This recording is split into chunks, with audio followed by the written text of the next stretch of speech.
מבינה כבר למה אני מזמן כבר לא אני. תמונות רצות מאותו לילה, דמעות כאב של לוחמים. במלאת 13 שנים להירצחו של גנדי בידי חוליית טרור פלסטינית, אנו מתכנסים כאן שוב כדי להצדיע לאיש שפיו וליבו היו שווים. נדמה לי שאם הייתי יכול לשאול את גנדי מה הכי חשוב לו, הוא היה מסתכל עליכם, על בני הנוער, ואומר, עם אלה אני רוצה ללכת. אז תודה לכולם. רעיון בעיניי נפלא. כן, זה גנדי.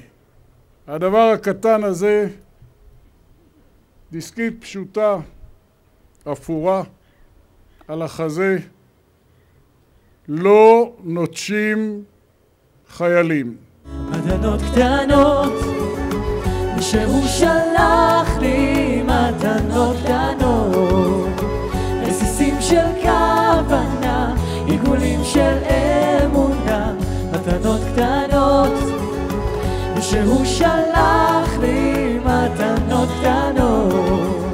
אבל אתם, כל מי שיושב פה מהשורה השלישית ומעלה, אתם הצעירים, אתם מנהיגי הדור העתיד של ישראל.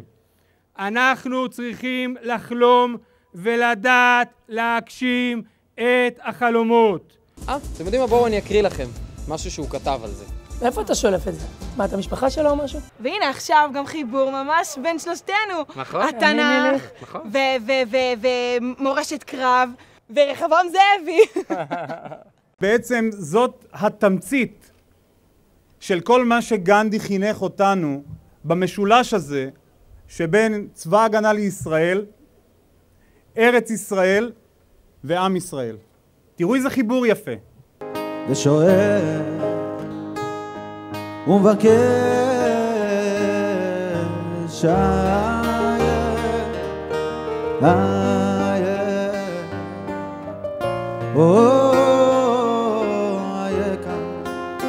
בסוף האמת שלו ניצחה, ואנחנו מאוד מאוד גאים להמשיך את דרכו, את האמת הבלתי מתפשרת שלו ואת האהבה הגדולה שלו לארץ ישראל ולעם ישראל.